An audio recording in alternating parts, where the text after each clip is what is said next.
So in the middle of 2011, I left the work that I was doing, which meant I gave up close to $1 million future compensation guaranteed. Had it not been for knowing your brother through football here, we might play edition. What was it that sort of inspired you to do that? Yeah, well, maybe it didn't start out as being inspired to do it. Maybe it started out as me being forced to do it.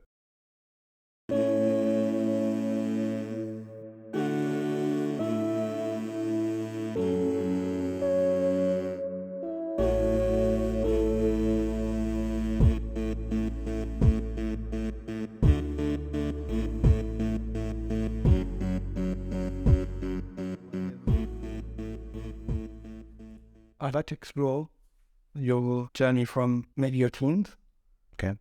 up until like just before you joined in the death, For sure. and then that moment of joining in the death.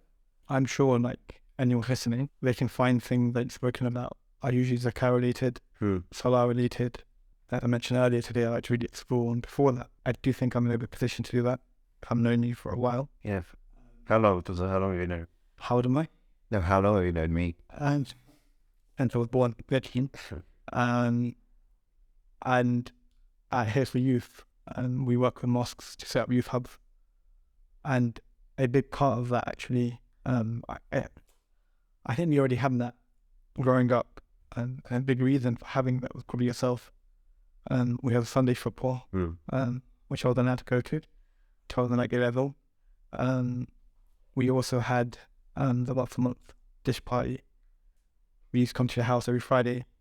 Was the mosque before that, and after that, where you went through like stuff in the Sierra, you went. In fact, I can still remember when you were speaking about life after death and stuff like that as well. You also did very well in GCSE to it, 13 days first. I remember reading like a newspaper article about it, and then my mum was showing it to us. But what was it back then that maybe that inspired you to start doing these type of things, these type of projects? What was it that sort of inspired you to do that? Yeah, well, maybe it didn't start out as being inspired to do it. Maybe it started out as me being forced to do it. So I would say definitely my mum was basically the reason why these things happened. So she became Muslim to when she got married to my dad, and I think that like many converts, basically became quite sort of took it seriously basically, and probably then lifted the standard in the household generally when it came to our sort of faithfulness, practice, and everything else.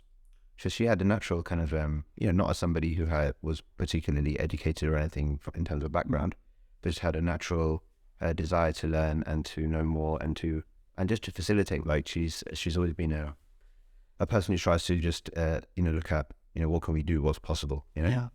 And so given that I was the oldest child, I was the first first experiment, I suppose, to say, okay, well, what can we do now? So from a young age, I remember, and one thing you didn't mention obviously was the An-Noor newsletter, The newsman. which again started from when we were a young age. So this was a single A4, double-sided sort of newsletter. It was called, Weekly Newsletter for Muslim Youth or something. So it came out every Friday, and I think there must have been, hundreds of editions in the end over the years. So yeah, like I think whether it was organizing this football for young Muslim boys in the area, whether it was that newsletter, whether it was just generally in kind of just learning and teaching and hosting things at home and sometimes in the mosques as well. Yeah, it was all really started there. But obviously, as I got into it, I had, it was something I felt passionate about, interested in, and many people in this local area of Southwest London got to benefit over the years. Yeah. And like looking back at it, what benefit do you find that it brought to your life? Or having, even if you were forced? No, sure. In hindsight, obviously, like I suppose it's just on a smaller scale what I'm going through at the moment, which is when you're forced, especially when you're forced to confront an audience with ideas or teaching or education of some sort, like you have to really think about it before you do that, right? Like I think sometimes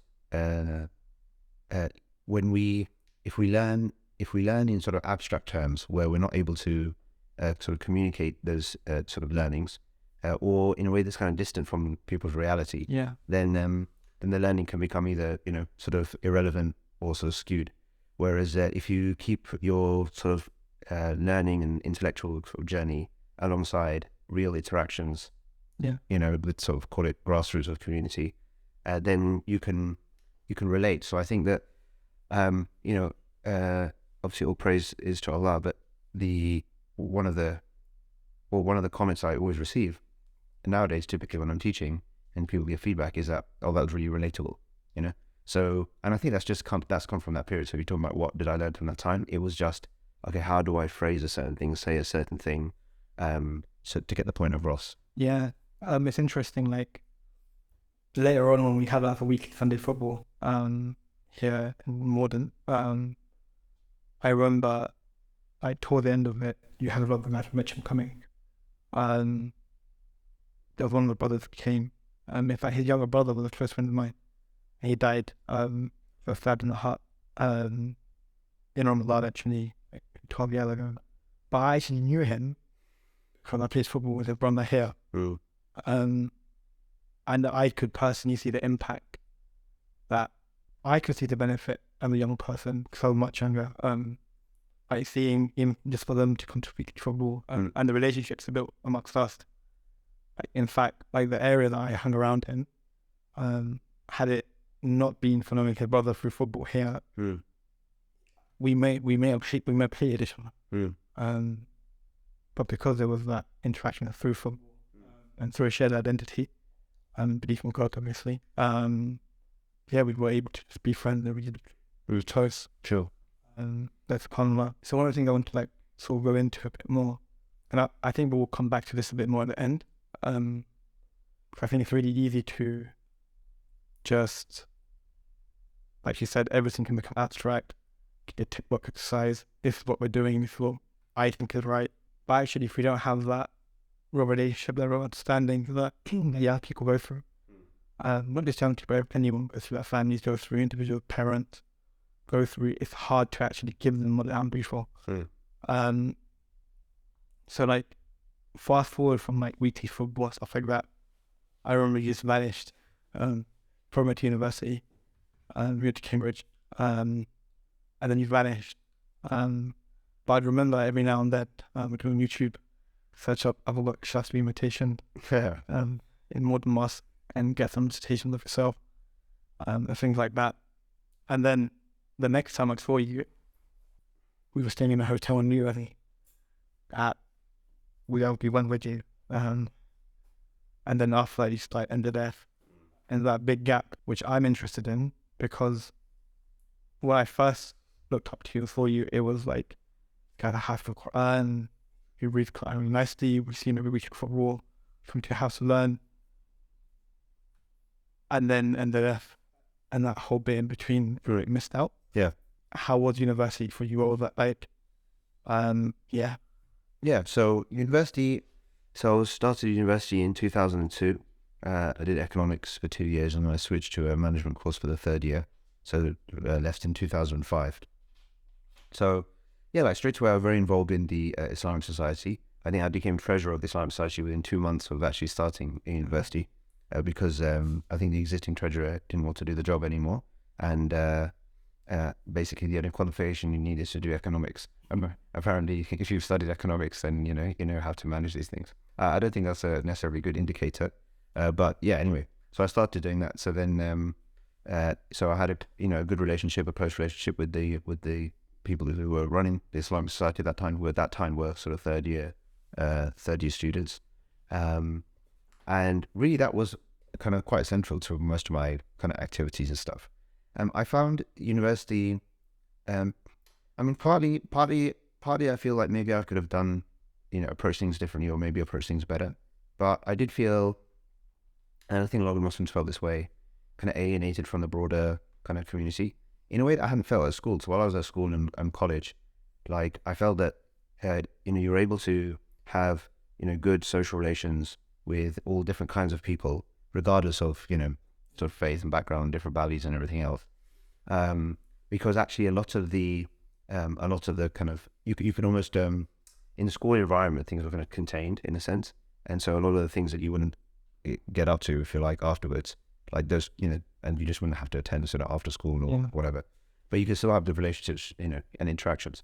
But I just felt in university, like, almost, it just felt like there was just a large part of the interactions between amongst people were really to do with, sort of just drinking and, illicit relations and all these kinds of things. But that was so central that it made sort of dialogue about different things almost difficult in a sense. Yeah. So effectively, yeah. So you living on campus or? Yeah. It's in the college system, so you're in college, sort of residence and stuff. But that was fine. I mean, you had effectively it was all self-contained, right? So Yeah. it wasn't particularly communal in that sense. Yeah. So yeah, most of my kind of relationships, friendships, and sort of interactions really were in the context of Islamic society and other Muslims who were studying at Cambridge. And there were lots of really good relationships, and some of the relationships have blossomed into kind of partnerships and working together on important projects and stuff now still. So yeah, this is all positive. I mean, I think when I was at university, again, like you had this, in terms of what I would do beyond, like there was always this a tension between, on the one hand, getting a sort of a high-paid, high-flying sort of job, city career, which again, if you do economics at some Oxbridge or whatever, was typically the route, Yeah.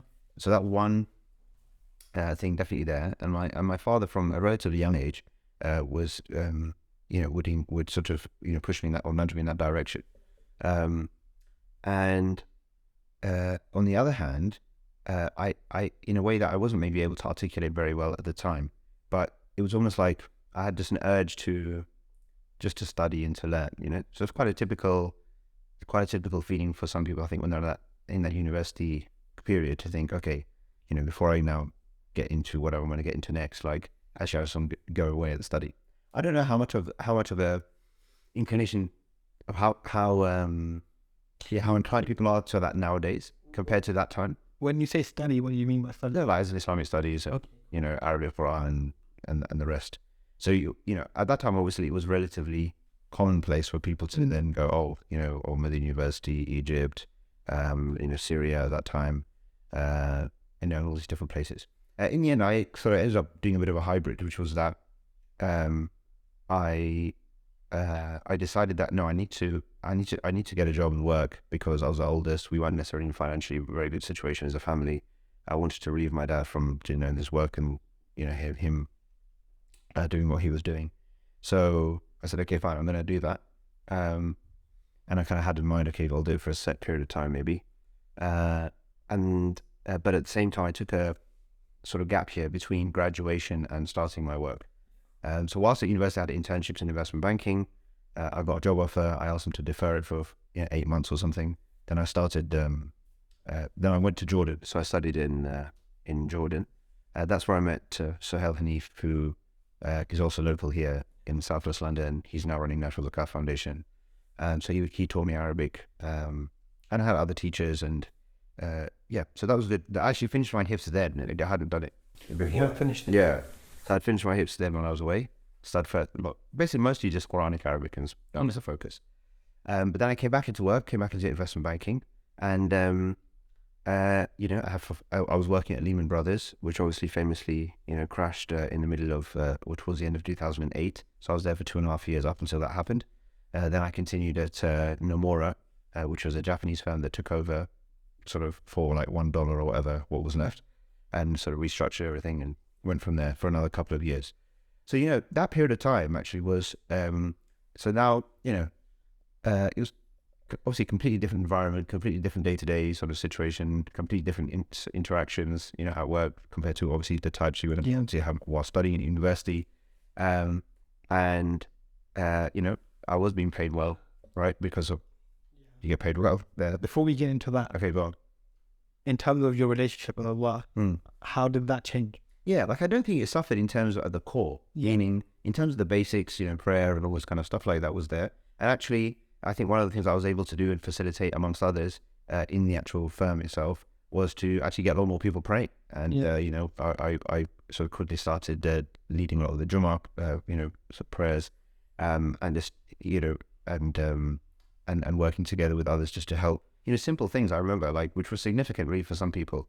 We facilitated this idea of just having calendar invites sent to the to all of the people in the Muslim sort of network or whatever, with the prayer times, so actually we have congregational prayer. So yes, there's a prayer room, and people go there anytime, but why don't we just set a time when let's try and come together at this particular time, And actually, I remember now that when Lehman Brothers did go down, and obviously after that there was a lot of dislocation, we actually had a meeting of quite a big gathering of all of the Lehman Brothers, if you understand me, yeah, in the prayer room, and we were sort of, just it was a nice community. Again, lots of those relationships have continued, but it was a nice community, and Is this a real reason why they crashed? no, we didn't win.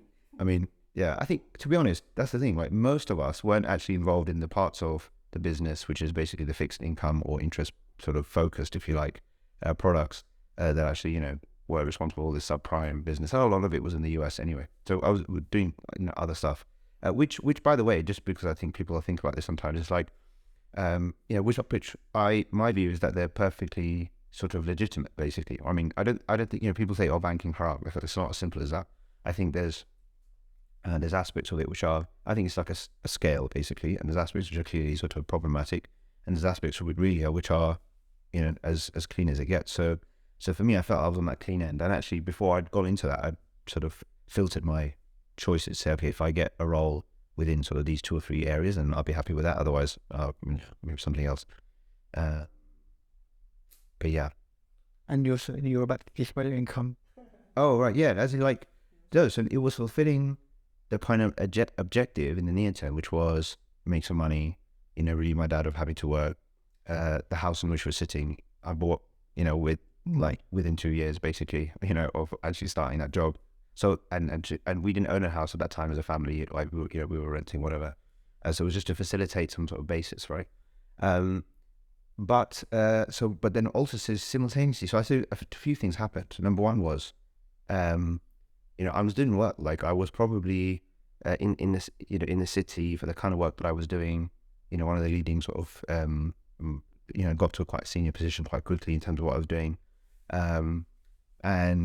But so that was all fine, successful in one sense. And actually at the end of 2010, I got an offer from a different firm to join them for a very significant sum of money, basically guaranteed over the next 2 years, which again at that time was quite unusual. But also in 2010, what happened was I felt now this urge, or I can't really remember precisely or if one particular thing prompted it or not, but I just felt this urge within me that, like, something's not right here in terms of how I'm applying myself in my life. So it was basically, what am I doing? Regardless of the money, like day to day coming in, analyzing, companies and providing investment advice. At the same time, like, I'm sure you could still earn money and be well intended. As in, before we get into that, did you not also have thoughts of, like, I've got this massive offer, this is what I can do with, like, financing. I can, whether it's some club with a chair, like a car.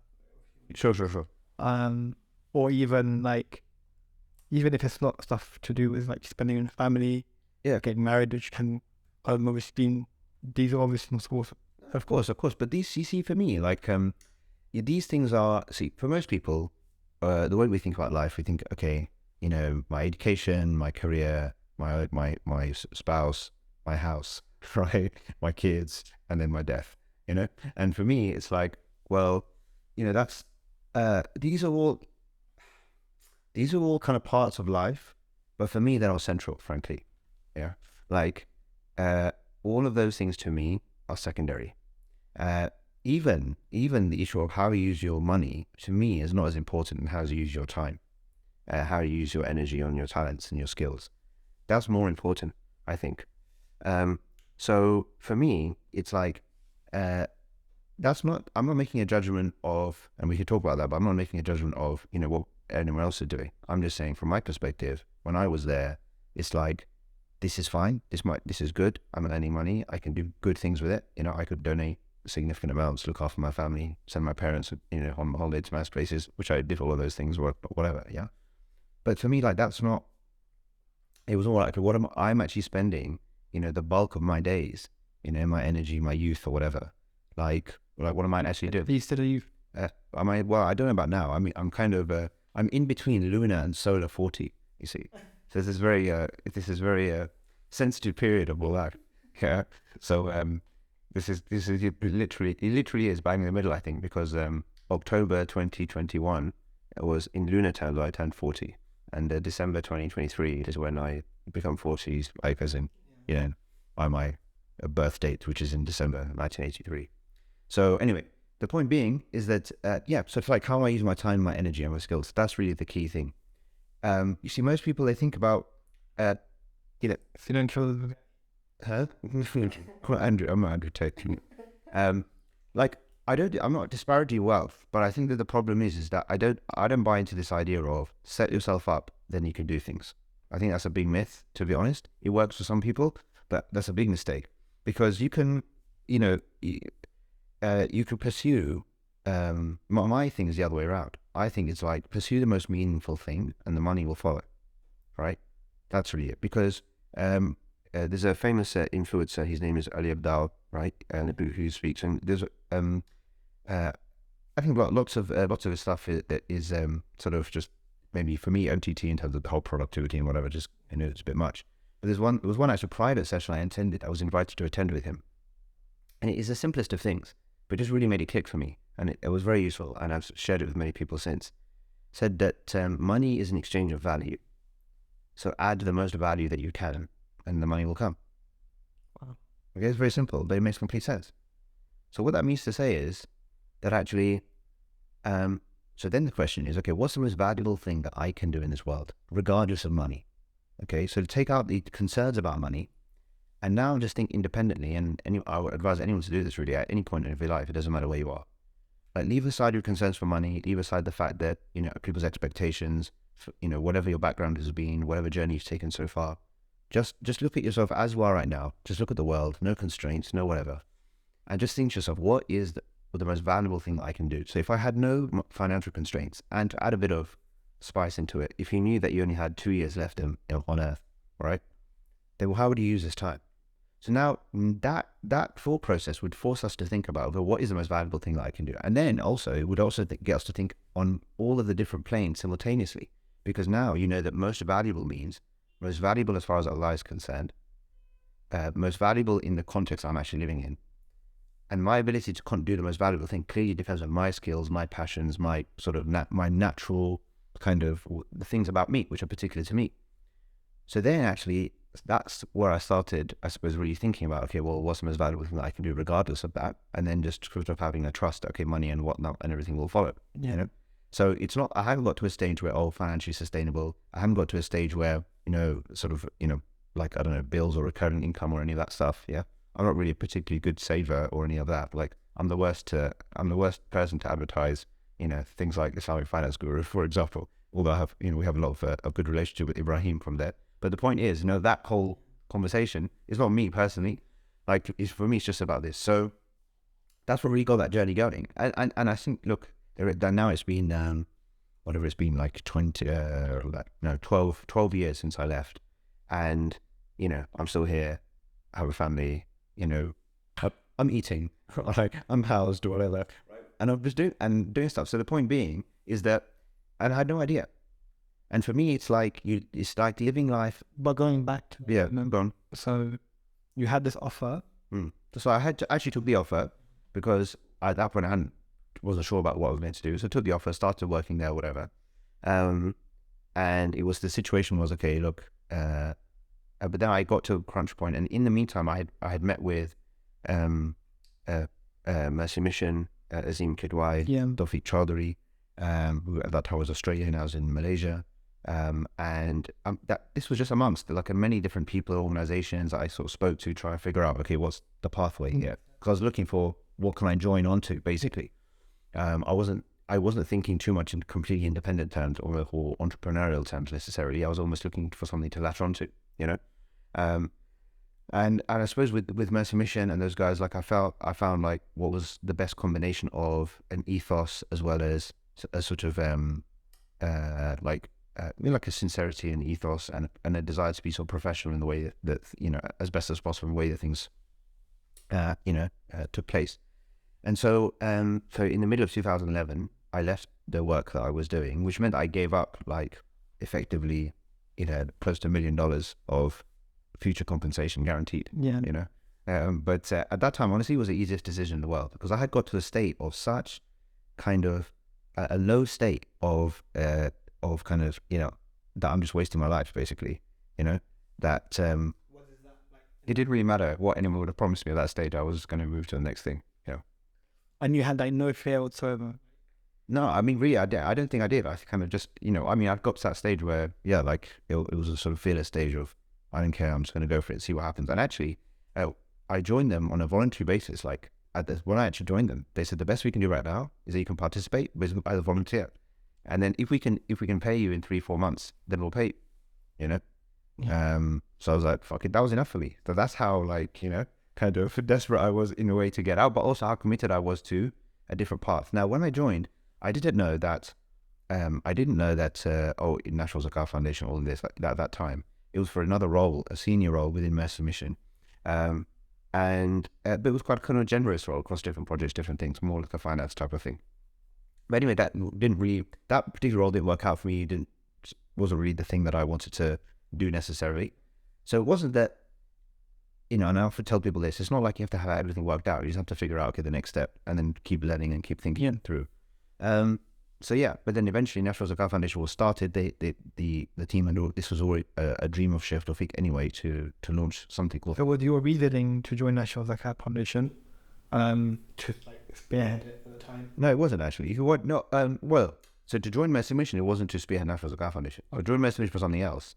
Then it kind of just evolved over the course of that year, where by the end of the year, I ended up in charge of National Zakat Foundation because the project had been launched. But I wasn't here actually when the project was launched in the United Kingdom in that Ramadan. I was actually in Australia because Mercy Mission had just launched a centre there in Australia. And then actually I met my wife there, so I basically got married. Not then and there. So we met briefly, came back, started the process. But it wasn't a long process, to be honest. I was quite sort of, you knew instinctive. Yeah, you knew. I knew, yes. She didn't know, but... there you go. Anyway, so she knows now. 4 kids later, she knows here. So from the lad, but by the way, you see that's an example of something which, I mean, the idea that I was going to get married in Australia means something like, that was for me like a great example of, he provides for what you don't expect, and I've now gone on this. So I've gone on this pathway. So then it's like, I say, okay, fine. So we'll find the best person for you to assist you on this. And she has been. So that's been a big blessing. And when we think about risk, you see, provision is not just money. People can be wealthy but have a disastrous home life, and it doesn't matter how much money you have, right? People can be, but people can have little, but have whether it's within the family or different relationships that they have that are strong and that sustain them, they can be a lot more valuable. And in fact, I think some famous studies and I think YouTube videos have been done on this in terms of, people at the end of their life, right? What do they value more than anything else? And it is relationships, or what have they valued to relationships? Yeah. And I think that's very true, very true. I mean, I can think of, for me, what really stands out in life is the key relationships. Represent even with our training that we do with mosques, the focus is actually to build a relationship. It's not actually difficult to help them with or guide them to or anything like that. It really focuses on the relationship. Yeah. So we bring up the hadith, the one who goes to sleep after they've been hungry, with a full stomach is an unbeliever, all along those lines. And then I ask everyone, what do you guys think about this hadith? And it was like, yeah, you have to be selfless, you have to be giving, you have to be like this. And of course, that's true. We have to put other people even before ourselves. But actually, if you haven't got a relationship with your neighbor, you will never know if they're hungry. Or they would never ever really even feel comfortable to come and speak to you. Yeah. So that relationship is really important. And as an organization, we work with young people. It's really easy to be like, this is what's wrong with them, they're in this, they're different to that. This is what they're doing, X, Y, and Z. But that's not really the problem. Quite a lot of the time that it's actually finding what they're hungry for. Mm. As that usually lies in like a fatherly type of figure, a brotherly, older brother, older sister type figure, someone they should be themselves with. And then we train mosques to really connect them with the right people. That's what actually our whole framework focuses on. Speaking about relationships, relationships that are important to you, did you also find that like every time you made these changes, that some of the relationships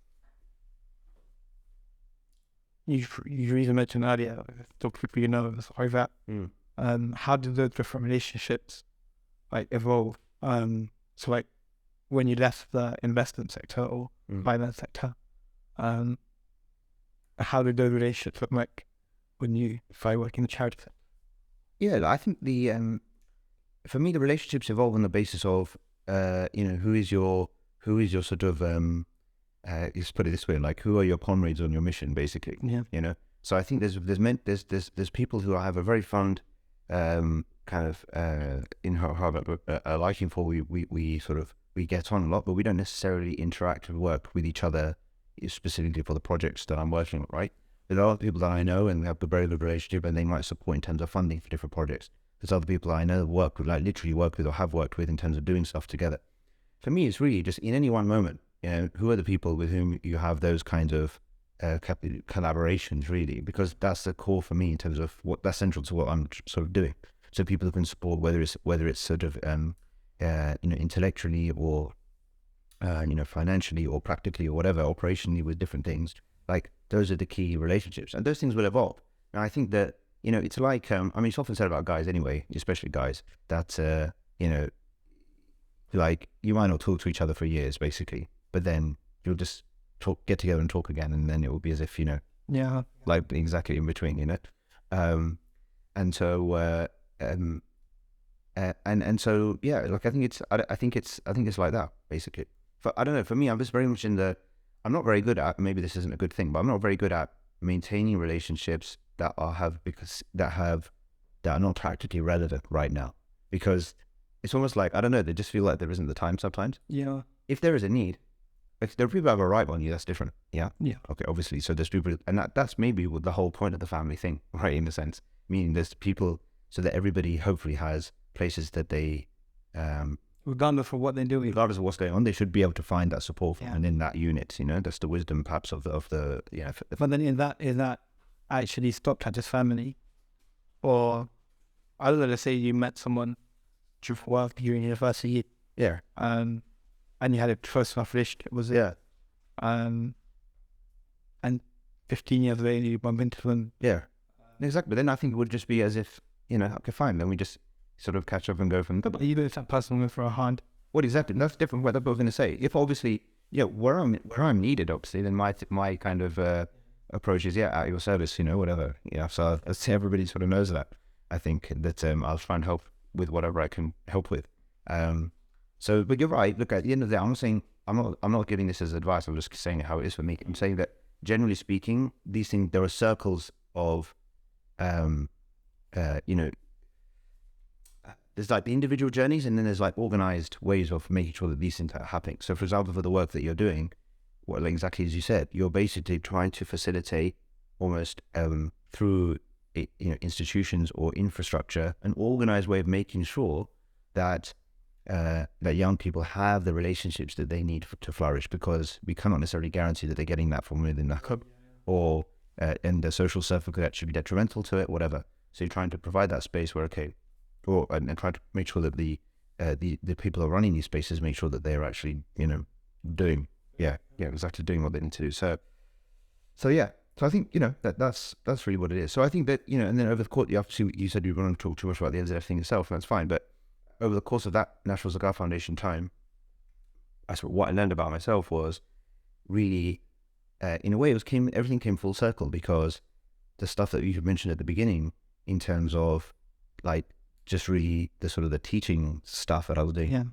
from a young age, I I realized that at NZF, even though I was a CEO, it was management, it was administration, it was strategy and governance and hiring and firing and all of this stuff, right? Like for me, the thing that I enjoyed the most was actually just learning and and educating people about Zakat, right? So I'm more of an ideas person, basically, right? More of an ideas person in terms of and concepts and ideas. What I think about, but what's important to me. Yeah. Not necessarily all of the detail of how it needs to be run. That's all important, administration, operations. But for me, what I'm interested in is like the ideas and sort of the direction that things are taking, sort of the vision side of things. So that's why with regards to Salah and with regards to sort of the leadership development stuff and even the Quranic stuff that I do at the moment, like a lot of it is just trying to help myself and help people internalize and understand concepts so that they can live faithfully, and fully, basically, in their lives. Yeah. That was I feel like those words you just mentioned, they're faithfully and fully, like, I'm sure you had meaning behind it, and we came up with it's more than just faithfully and fully. Before I go into that, you mentioned about how it was like a full circle of just teaching. We also spoke about relationships. One of the things, and I like to do opinion on some of these things, is like, I feel like you don't need to use people actually need things. Sometimes they don't need like. Sometimes people might not even. They might need money. They might not need money. One thing that I see that's lacking from Korean perspective, is this idea of love.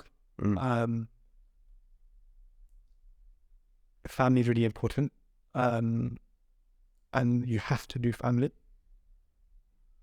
And I think sometimes what we do is we either stop at family and don't go any further than that, which is not what's taught on the perfect tradition. And we just really have lost this idea of just love and care. How do you define love? Yeah. For me, love is sacrifice, basically. Being able to sacrifice yourself for the other and to mold yourself around the needs of the other person. That's really what love is. What's interesting is that in the Quran, as far as the relationship between believers is concerned, the word that seems to be commonly used is the idea of being a wali for one another, right? So if you break it down a little bit, Allah says that Allah waliyul ladina amanu, right? So Allah is a wali of those who believe. Meaning he is their supporter, protector, ally, friend even, potentially. And then he says, يُخْرِجُهُم مِّنَ الظُّلُمَاتِ إِلَى النُّورِ. He takes them out from darkness into light.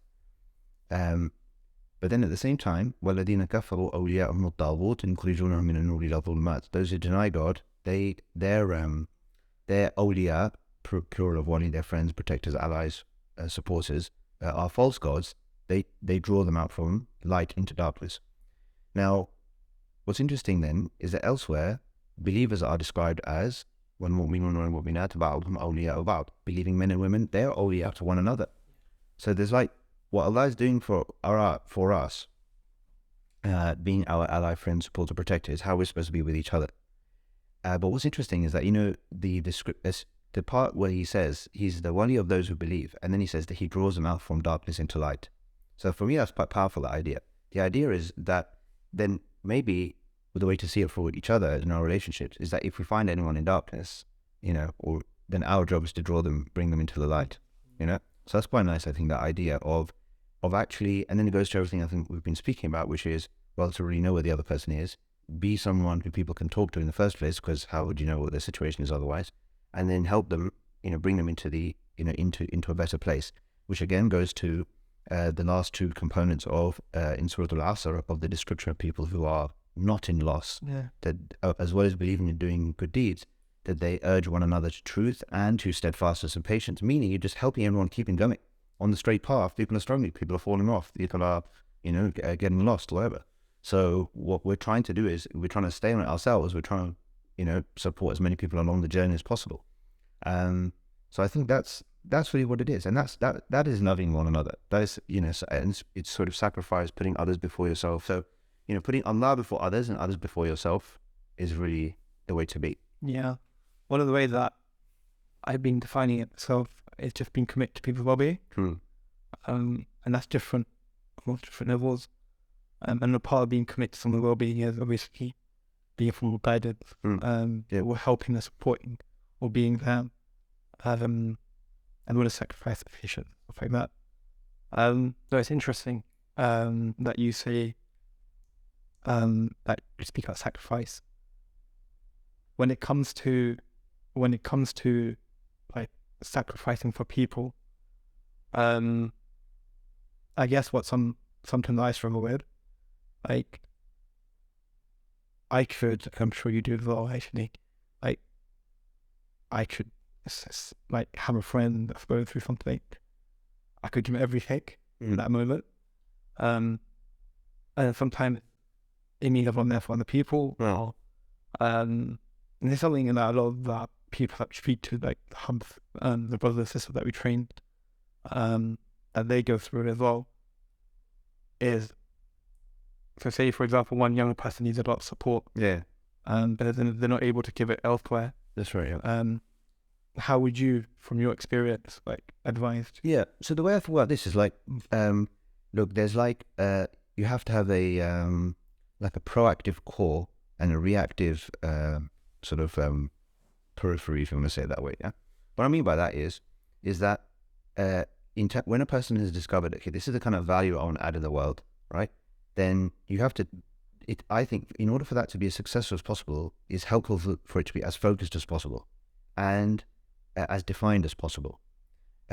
Scaling and amplifying impact comes from focus and consistency and repetition. Okay, like that is a that is just an undeniable principle. Yeah, I think in nature as well as in just how things. Would you? Let me finish. Right. So that's the core. That way, now what that core shouldn't be distracted. Okay, and that's proactive. That's your core project. That's your main push. That's your main drive. Now, within that, so it's defined. So in the context of what you're saying, okay, we provide it. I'm not saying for your organization, but let's just keep it a little bit more general. Like, we provide a certain type of service for young people who are here. We are excellent, and we are passionate about getting young people from here to here. Defined. Okay, so it's a core service. Now, reactive outside of that is going to be peripheral things. Oh, this person needs a bit more of this, a bit more of that, whatever. That's not our central kind of thing, like the bread and butter or the core of what we do, right? But okay, it's needed, whatever. So then we need to think about, okay, how can that be done? Each individual and collectively needs to think about how can that be done in a way that supports that person, but not in a way that comes at the expense of the quality and the progress of the core thing. Okay, see, because look, think about it. Basic example, I teach a Salah course, Transform My Prayer. There's like thousands of people have taken this course or are taking the course, right? Now, there might be one person who's just really badly struggling with Salah, and every day they're sending me a message and coming questions of this and that, whatever. If I'm going to spend all my time with this one person with their extreme need, let's say, right, then my ability to serve others or support others, like you said, it's a trade-off. So I have to sometimes just define a limit. There's a limit beyond which I can't go, right? Well, people might start asking me about all sorts of other random stuff, for example, and then typically why there's a signpost. Yeah, I'm not really an expert on this, but go here, go there, whatever, because then you're not. So I think that it's a balance. But I think that it's about. But this is where the broader networks come into it, partly specialist services, etc., etc. So I think I don't know we need to find a balance in that way. The thing that I was going to maybe ask and I think that's really important. But I think you sort of answered it as well. I think timing is really important. But I think be there at the right time, you have to be consistent, and you have to be focused, and you have to be repeating something to even be able to be in the right place at the right time. Because even now I still feel it from lockdown. Like there was a week where the amount of like self-harm and abuse at home that we were like reacting to the two. We had to sort of stop looking at this is our long-term goal. We had to put everything on hold because of, I think it was the second lockdown. There was like a week where people really were struggling. But had we not been working in that field and we would never have known about these situations in the first place. It's obviously we're just about to start the last night from above tomorrow. I'm sure you've been reading and reflecting on Quran, the word of God and the word of Allah, and this is your last, depending on what calendar you follow, your last Ramadan that you Well, it doesn't matter what calendar I follow, but yeah. It is. Yeah. What's been your, so far, like looking at the Quran this Ramadan, what's been, I'm sure every ayah is fascinating to you. What's been your standout verse in that you've really...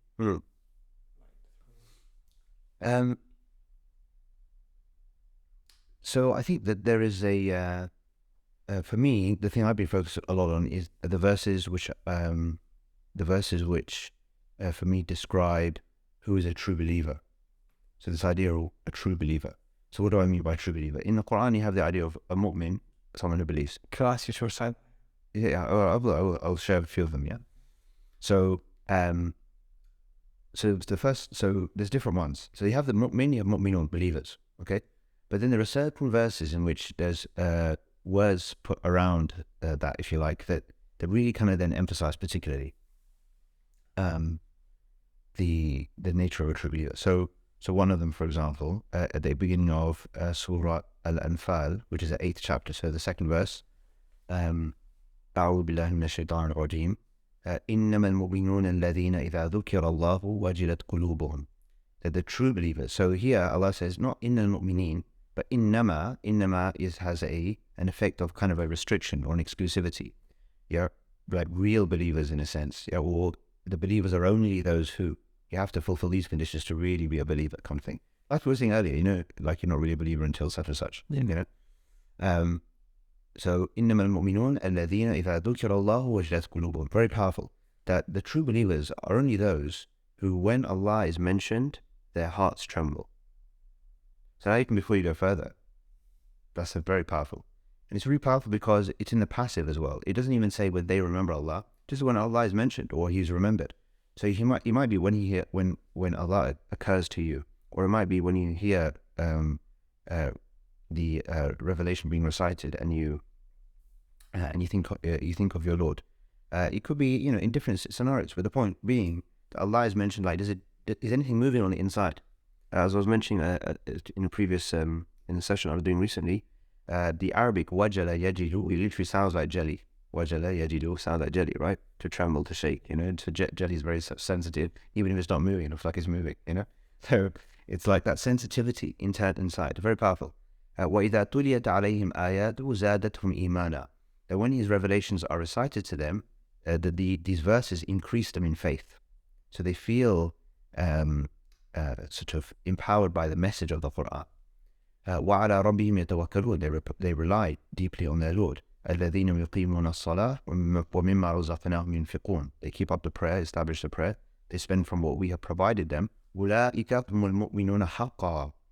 So Allah doesn't say they're believers. He said they are believers, haqqa, truly, really, they are, these ones particularly. لَهُمْ دَرَجَاتٌ عِنْدَ رَبِّهِمْ وَمَغْفِرَةٌ وَرِزْقٌ كَرِيمٌ. They've got levels with their Lord, right? So they have high levels with their Lord, and forgiveness and a generous provision. And then there are other verses like that.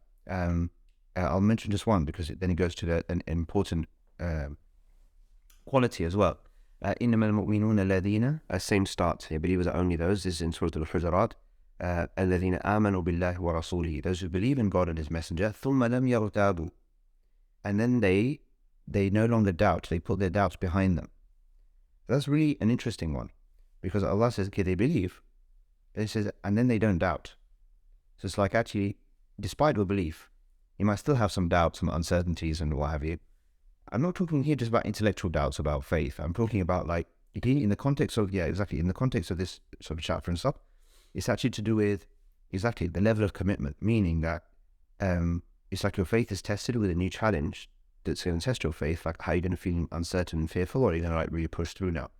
ثم لم يرتابوا وجاهدوا بأموالهم وأنفسهم في سبيل الله. And then, so they put that doubt behind them and they go for it. They struggle and they strive with their resources and with their very selves in fi sabilillah, in the path of Allah, in God's cause.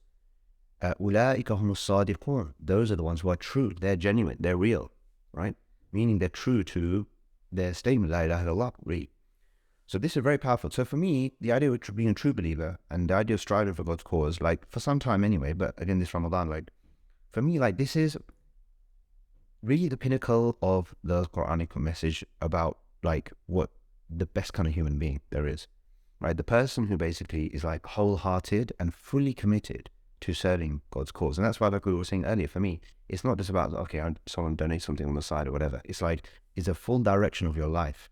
Yeah. The full way, like, have you really thought through life in such a way where, you know what, all the components of your life, they're all actually putting in the same direction, and they're all putting to this big sort of offering or like some labor of love for your Lord, basically, where you're actually saying, you know, my Lord, this is my sort of project on earth, like for you and for your sake.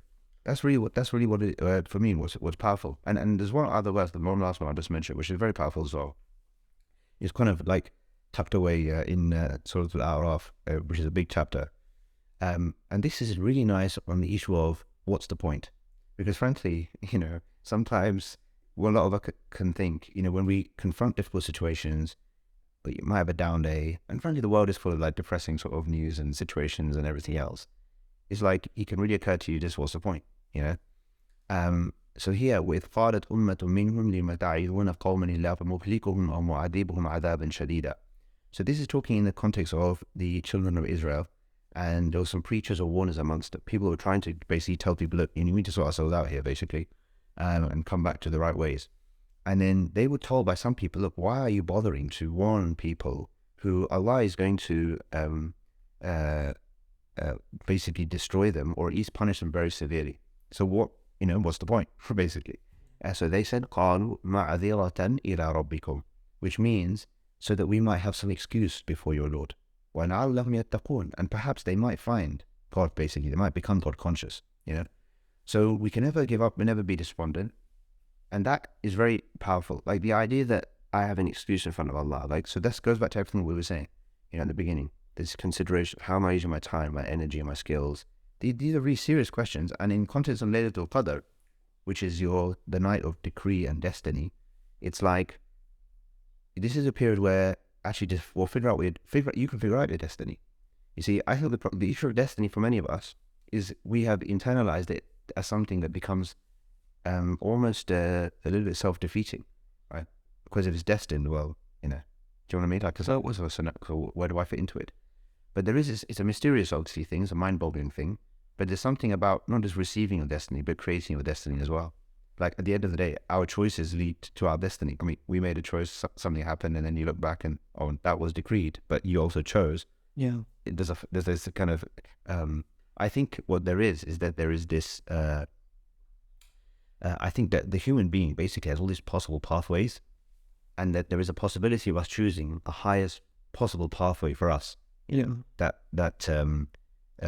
becomes our destiny and becomes the best outcome for us in this life and the next. So these days and nights, for me, the intensity of the worship is actually to pave the way to become a launch pad for what is to come next. You know, the Prophet, peace upon him, didn't withdraw into i'tikaf in this last period of Ramadan just for the sake of the solitude, in a sense, or for the sake of, even just for the sake of the worship in and of itself. It's actually because anyone who's out there in the field, so to speak, needs this, right, to make that meaningful and to keep that on track.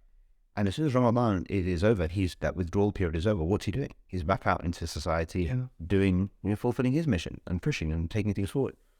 So I think this is a great period of time for people to really figure out, like, what am I doing in my life? That's really the main question, because our request for forgiveness and request for entering into paradise or request for being saved from the hellfire, in a sense, that, like, the other side of that coin is, okay, so what are you going to do to make sure that those are, to sort of earn that, basically? Well, then that's what you got to figure out. What am I doing with my life? Yeah. So that's really, I think, what's been why. If someone really struggling to figure out what they're doing with their life, I need to know the people. that they're hard to struggle with. I know what I'm good at. I know what I enjoy doing sometimes. Yeah. But I don't have an identity, or like, What do you mean I don't have an idea? What does that mean? You're just worshipping Allah. Like, I've been having that commitment. I don't know how to, like, because I have to pay my bills. Yeah, okay, forget all that. So that's why we were saying earlier, for a second, it doesn't matter what someone's situation is, or what their existing commitments are, and financial this and that, or whatever. Forget all that for a second. Leave all that aside. So all you do now in this period of time is go through a thought experiment. Okay? A thought experiment is basically this. Is that if I didn't have any constraints, I didn't have any money issues, I didn't have any of that, and like we said earlier, you had a short space of time left, okay? Then what would you do? What was the most valuable thing you think to do? And to break that down, what would you look at? You would look at what is the need out there that I can best fulfill? What problem can I solve? Who can I help? How can I be useful? Yeah. Now, people will have naturally inclined to certain types of things, certain profiles or audiences or issues or causes or whatever it is, will incline to certain types of things in terms of, here's a problem that I feel passionate about and I want to do something about. Right? That's what he was saying. How are you going to do anything about it? But I want to make a contribution to this, right? For you, you've ended up in a situation, for all of the different reasons or whatever, where your folks are making a difference to the experience of young people. Okay, like, but you could have done lots of other different things. But this is where you're at, because through a process of, through the whole evolution of things, this is where you feel like it's almost like you can't even explain it necessarily. You don't even have to explain it. It's just like this is what I'm about. So I think everyone has that. Do you think hard enough? Okay, what's the issue? I don't really care what it is. It doesn't matter. As long as there's something, it's a problem you need solving. And ideally, like, the best of thing to obviously bring to anybody is to facilitate faith, right? So because when you talk about facilitating well-being or being useful to people, well, the most useful you can be to a person is to bring them onto the path that brings of truth and reality, all right? Not just that temporarily eases their worldly situation, but takes it beyond that. So that's number one. Then, okay, yeah, like you said, well, so what are my skills? What am I good at? Let me speak to others around me and ask them, what do you, when you think about me, what do you think of my good qualities, right? And the things that you think I'm effective at doing. Sometimes people who are natural at doing certain things, they don't realize what their own skills are sometimes, or meaning that they don't kind of, they just think, oh, it's just another thing, not particularly special. Yeah, we're actually quite good at writing ourselves off and putting ourselves down, but like, actually we need to do that. Then what am I passionate about? Meaning, how can I serve? What could I do? Just start small, whatever it is, whatever that big thing is, right? The big goal and the big outcome that you want to work towards. You just find the next step. What is it? Just the next step. Something you try to do. Yes, you've got your job commitment, this, that, fine. But have you got 1 hour a week that you could dedicate to doing something, volunteering some time, helping someone? Even 1 hour a month. Whatever it is, you start. And I think you start, but you don't see it but you see it as central. You see it as the most, even if it is an hour a month, that's the most important hour of your month. Because that's the hour in which you're serving to your maximum capacity. Yeah. You're doing the most meaningful thing to you. So you have to take it seriously. But then the point is, as soon as you start to do that, and you start to communicate around that, and people start to know about that, etc., what you'll find is that actually, all of a sudden, your capability to use that time more effectively, or even increase the time that you do work, and do that kind of thing, grows. You just have to stick with it. So I believe in that idea of, look, like, going back to the other, the verse which you quoted part of, that وَمَنْ يَتَّقِ اللَّهَ يَجْعَلْ لَهُ مَخْرَجًا. Whoever is conscious of God, because all of this is basically being God conscious, to find, okay, here's the best thing I can do in my life, right, for my Lord. Whoever is conscious of God in that way, يَجْعَلْ لَهُ مَخْرَجًا, that he will always find for them a way out. So you find, you're right now feel stuck, but there is an exit. You just don't know where it is right now. But if you move your foot forward, you might kind of be shown where it is, It's like a computer game, It's like no one sits there with a control pad in their hand just thinking about like the boss stage. How am I going to deal with it at that time? And obviously it reveals the last time I played a computer game, because maybe they don't have boss stages anymore. Yeah. But at that time, that's what it was, right? You have at the boss level. There's no point me sitting at the beginning of the boss level thinking, how am I going to beat the boss? Yeah. I've got to get through all this right now. Play about this next stage to deal with. So you have a vision of the end point. I want to solve this problem. I want the world to be a better place in this respect. It's a grand vision. Good. So you've got that, and you've got your immediate reality. You just need to take the next step. That's it. You don't have to have everything worked out, but you take that next step seriously and with that intentionality and quality. And What are you thinking? And you'll get drawn through. So it'd be hard to answer. But what do you think is the most important next step? No, but obviously that just depends. The next step is to do something to actually deliver value. Yeah. Right. That is the next step. Do you also think that it can be maybe even in your own story, your own journey, you've had the mercy mission, both the mercy mission to help you on that, to deliver your value, right? Do you always think that maybe the next step, we write it down, what you want to do, Well, I see. No, and then actually finding a group of people. yeah. So I think get clarity on yourself. Like I think before. So what often people do, they try and skip that part. They try and skip getting clarity for themselves, and they try, okay, who I need the company basically. Yes, that can help, but sometimes having good company, it makes you feel good, it makes you start doing certain good things or whatever, fine. But it can also, if you skip the step of actually working out like what's really best for you, where can you do the best that you can do, become the best that you can be, then, you might be missing something. You might realize a little later on down the line, actually, this isn't quite the right environment for me or the right kind of thing. Actually, I'm more passionate or more capable of doing certain other things, for example. So I'm just saying that's not to say, so not, you don't have to have total and utter kind of clarity of all things, but at least you've gone through that thought process. Yes, you've written it down, you've made your intentions clear. And then with that, you then talk to others and share, look, this is what I'm thinking. So that people have it's actually quite common. People say, when you're running an organization and doing something, then people often say, oh no, I'd love to help out. All right. So people want it all laid out, spoon fed. So my question always back to them is, okay, how would you actually like to help out? And it's like, oh, anything. For me, I wouldn't take that person on. I wouldn't take that person on personally. Yeah. No, because I'll get them to think more carefully about how you want to add value. Where are your skills? Where are your things? Whatever. But you need to know yourself a bit better to be useful, really. It's not just come on and do anything, absolutely anything, whatever. That relationship is likely to, it's likely not to last. It may work, but it's likely not to last.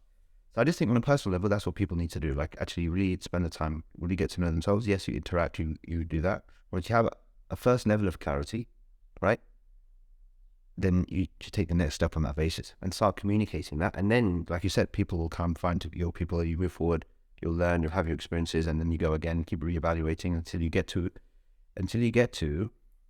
more a greater level of clarity, where this is the acid test for me, right? Going back to what I said, if you knew for a fact that here's your date of departure from this world, that you wouldn't change anything. That's the acid test. Because if somebody now knows, okay, now you're going to die in a year's time, and now all of a sudden, you've got your bucket list out, and now I want to do this, I want to do that, and I'm going to be useful this way and that way. Why aren't we just doing that in the first place? Well, because we're basically deluded and think we have time. Well, we don't. So why don't you just live like that? I mean, that's what it means to believe in the last day. To live as though, well, it's your last day is, around the corner. So why don't you just live like that? We're not going to change it. You wouldn't change your direction. You might accelerate now. Okay, yeah, actually I better double down. But you don't fundamentally change your direction, because actually this is the best offering that you can. I think that's a really important test of what we're doing with our lives. That's really interesting. Just for the time, Yeah. I want to start coming to the concluding sort of topic. Yeah. I've come to my mind as we've been speaking. You obviously played a big part in saying up into there. I know we said we're not going to speak about it too much. We are also going for a cost of living crisis. I think people are really struggling. Even people who are financially able, of reading something about just looking at the smart reader, having the smart reader there. Even people who aren't have financial ability, just seeing that smart reader go up, went up, was causing people strain from that for their well-being.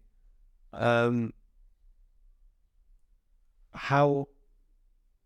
Let me actually ask you: if you had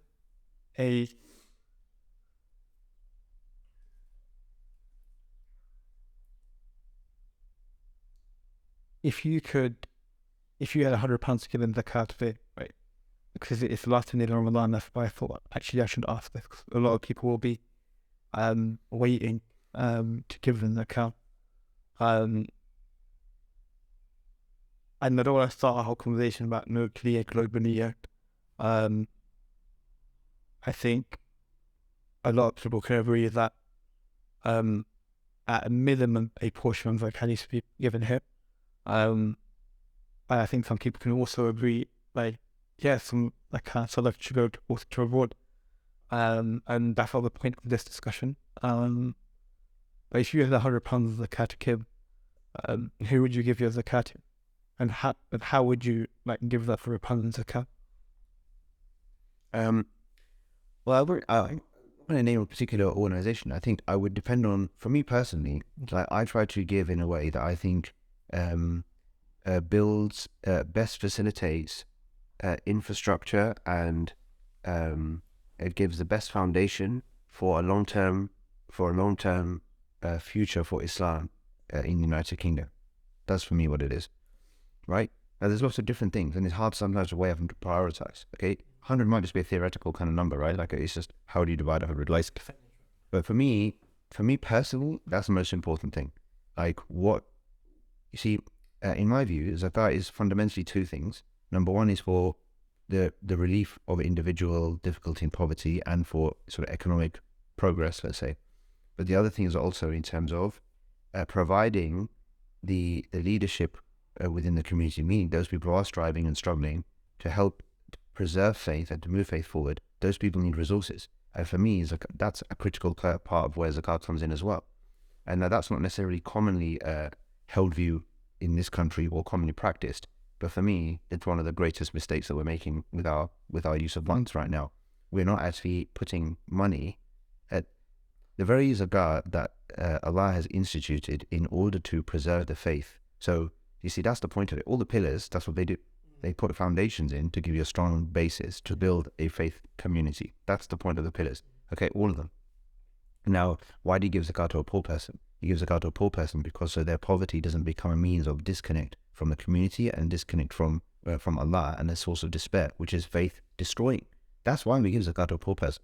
Not just because we feel sorry for them, or it's like a humanitarian or philanthropic thing, because that's what zakat is for, specifically instituted by Allah, because Allah's only concern in the end is for human beings is faith and belief.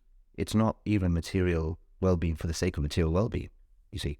And that's why charitable or zakat expenditures, which are divorced from any concern from the faith of people and of a community, like, to me, they basically lose a sense of purpose. They don't have the impact, right? So then if we look at that, so yes, poor people are struggling, not in the community with various needs. Those needs have to be met. That's one. But Allah says to pay the people who administrate zakat. So this is a key clue for us. Allah is saying that if the people who administrate these funds need to be paid, the idea that someone is paid for their effort to facilitate an important institution, right, is a given. When he says talk about fi sabilillah, for example, in the cause of Allah, then for me it's the same idea. It's that you have an individual within the community, a person who's running a project or doing an initiative or whatever they're doing. They don't have the funds that are required, but they're not asking for funds for their own sake, but they require funds in order to run a project, basically, that again is going to preserve or advance faith.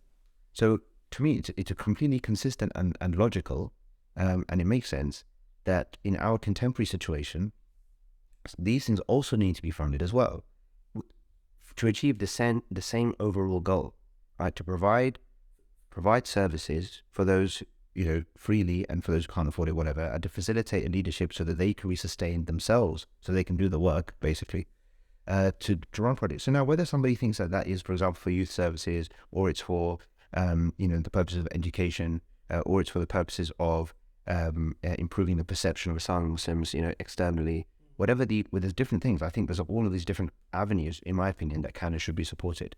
Me personally, that's how I look at it. I look at the institution, infrastructure building, and project facilitation that is in the interest of faith, which is, not generally speaking, ridiculously underfunded compared to, for example, building mosques, compared to giving abroad and all these kinds of things.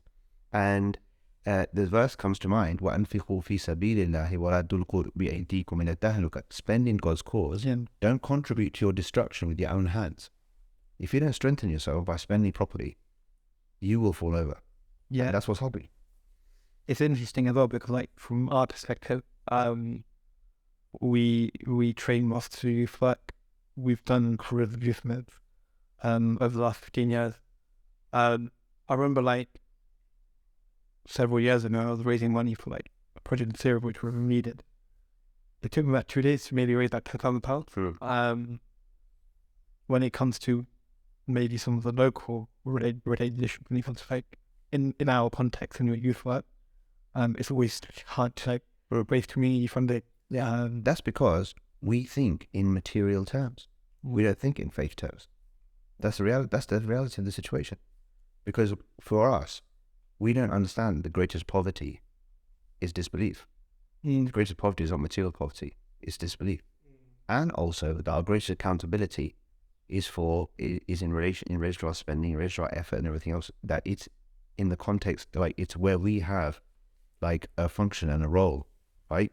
Like just as prophets were tasked to deliver the message to their own peoples and in the language of the people. And all the funding that they were themselves raising, like, was to support that overarching mission. You know, it was what we've done. We've taken poverty relief as one aspect, taken it aside completely, and just made a whole thing out of that, separately speaking, divorced from everything else. Right? But that's again misunderstanding the whole thing. Right? Poverty relief was in the context of an overarching mission to bring faith to the entire population. So it's like the welfare budget of the government, right? That's why they're doing, because there's a national vision of the future, and part of that vision is to take care of a certain proportion of people. Now, people do that differently. There's different politics or approaches or policies around it. That's fine, but I'm saying that's the principle of it, basically. But similarly, then, as a government invests in its education of its people, the defense of the realm, blah blah blah, and all this kind of stuff. Similarly, we need to just think in similar terms, but we don't do that because we're not thinking. We don't have. See, Muslims in the United Kingdom don't have a shared vision or a motivation as to what we're actually trying to achieve here in the future. We don't have that. And I say our vision should be that this entire population should be full of tens of millions of believers. Now, how many to use money to make that happen? That's the question. Okay. By someone was to say to you, like, you're speaking about here and up, but the people that have an aspiration to Turkey, we've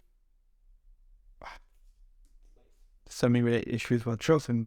Absolutely, we can, but just like anything, like those to me, those are before I. The question I was going to ask is, then what does it mean to you that, like, if famous beliefs which are very important to us, like if one part of the body feels pain, the entire body feels pain. Yeah, but I think it's been misunderstood again for this purpose, like as in like.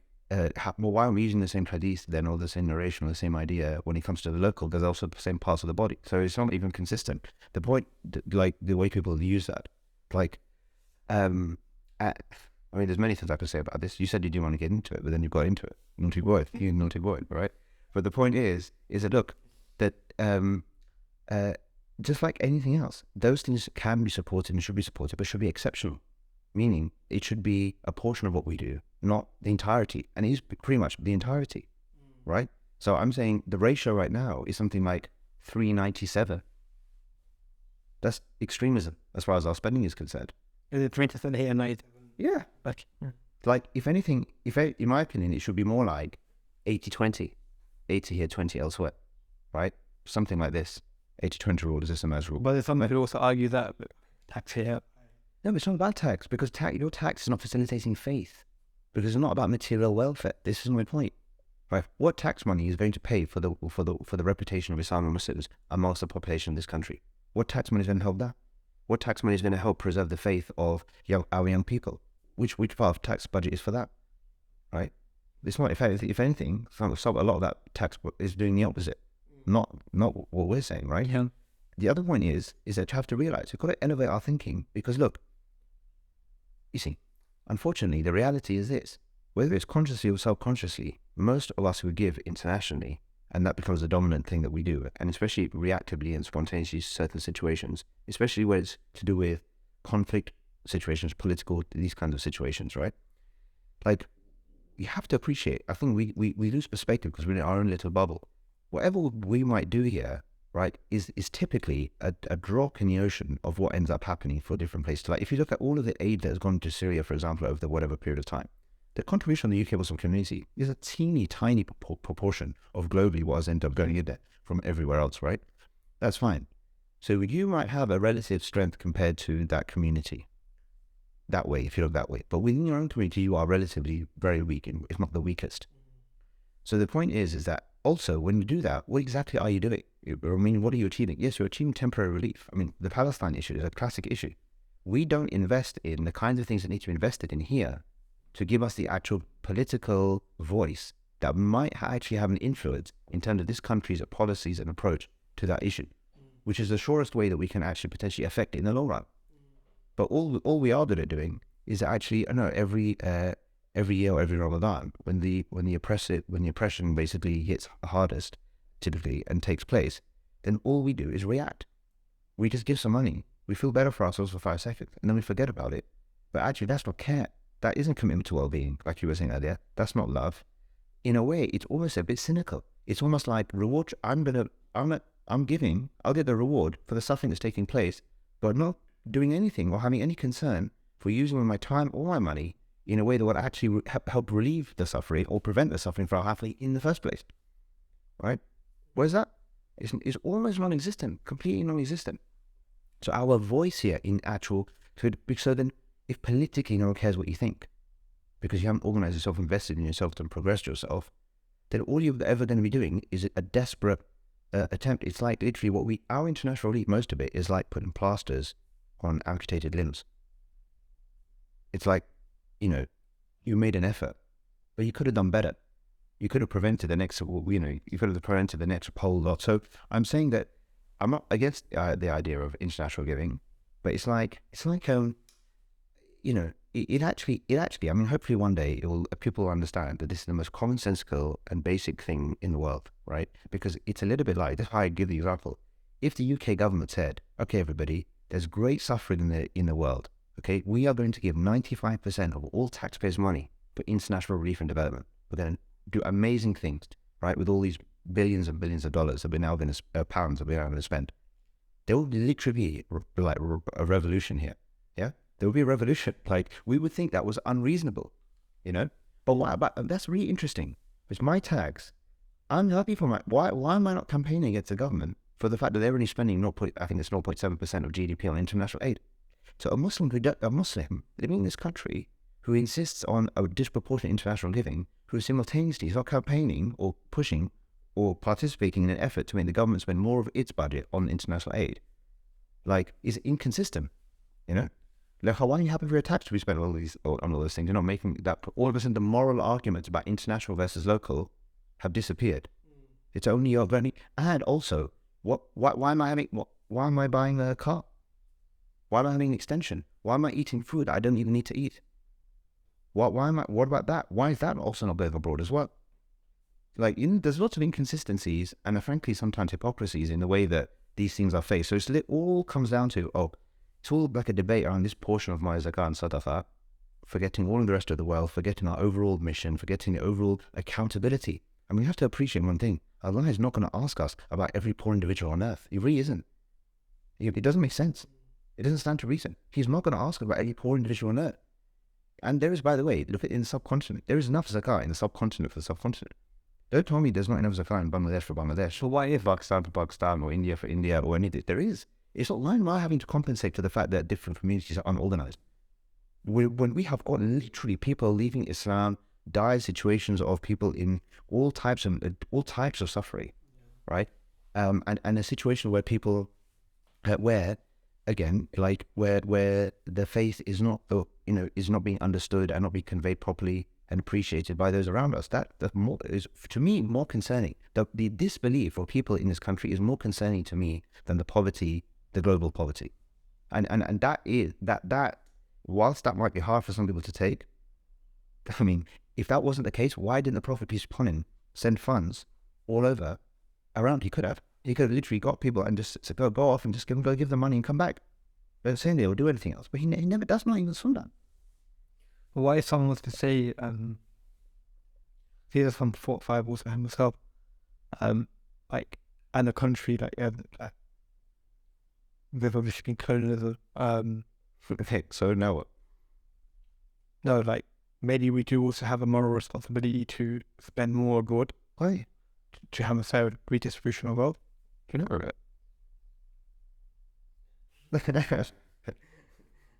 no, the moral responsibility is to the future of Islam. Full stop. This is the task. Jihad fi sabilillah, to strive in the path of Allah, right, with our wealth and our resources, right, to spend for God's cause. What is God's cause? Faith flourishing, more believers. How many believers in this country right now? 3 million, whatever the number is, right? Okay, there's 70 million people, or 60 million, whatever the figure is. Okay, so that's the question. How do we get from this 3-4 million to 70 million? That's the question. That is the concern. If the Prophet was here today, literally, and here, that's what would be his concern, right? There's no doubt about that. There's no doubt. There is just no doubt about that. Fact, right? So if you hear it, so that's the objective, okay? Because this is our sphere, right? Let's just take it at London level, right? There's 8 million people in London, 1 million Muslims. Okay, now most of that is by birth rate, immigration and birth rate, correct?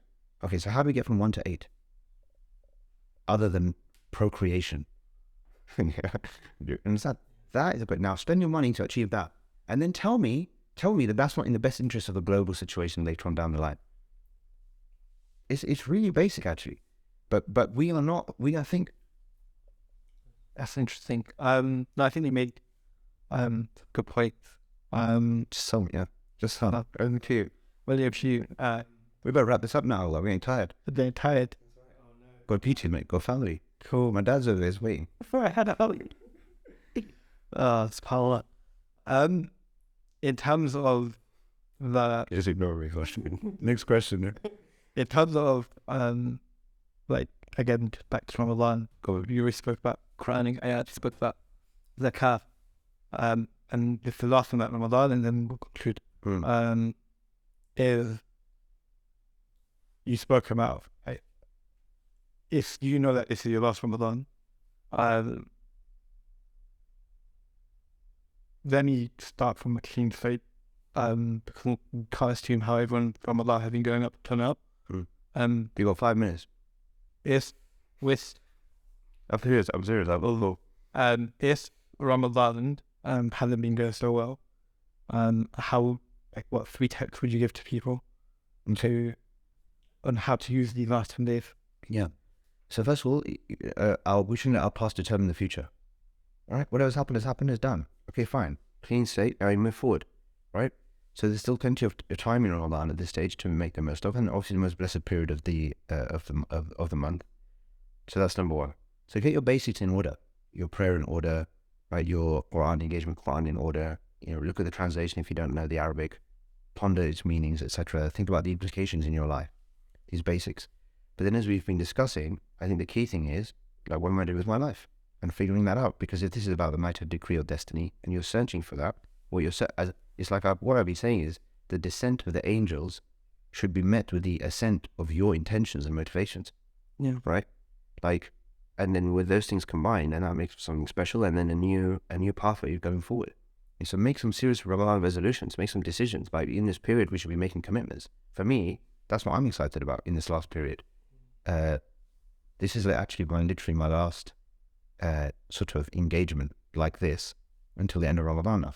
Right? No more live sessions, no more online teaching, none of that stuff. No more talking to you. Yeah, I'm just trying to figure stuff out, and pray, worship, think. That's it. What would your for like a parent be if someone's a mother they've got iftar, they've been struggling to get that Ramadan alone themselves, right? And then they have responsibilities within the family. Sure. I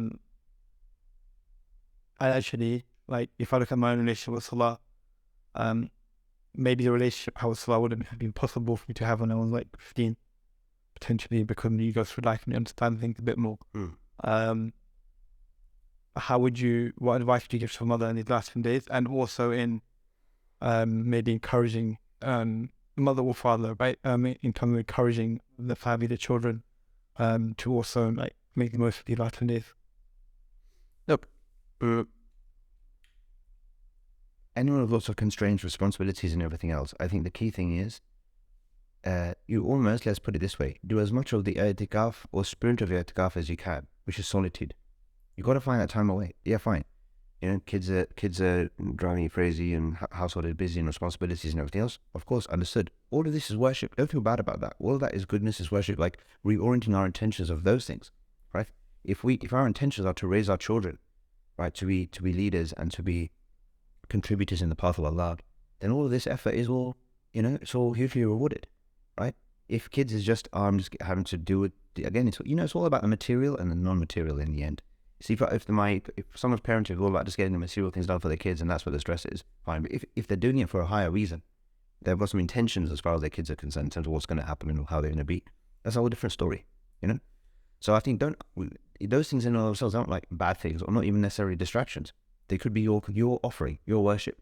But at the same time, try and find that solitude whenever it is, even if it's half an hour, right? And in that period of solitude, you know, undistracted from people or phones or whatever, just to really go deep within yourself and to really think carefully about, you know, who you are, how things are going, you know, your evaluations of your life, where you want to kind of plan for each future. And then with that to supplicate, to ask for, to pray. How important do you find writing?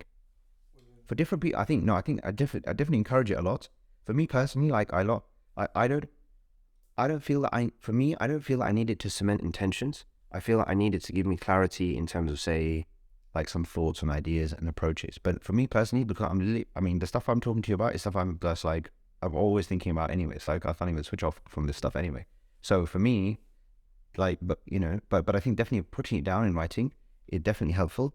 And yeah, absolutely. You know, it clarifies holes in your thinking and just, you know, helps you think carefully about how you can articulate things clearly, and that helps to cement your intentions.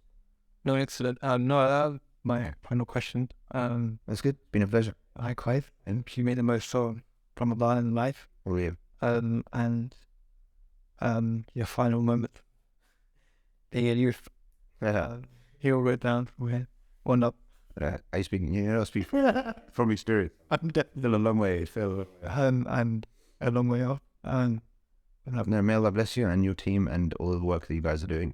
And to facilitate, you know, I really hope that, you know, the work that you're doing, you know, really flourishes and people will get behind it as well and support it.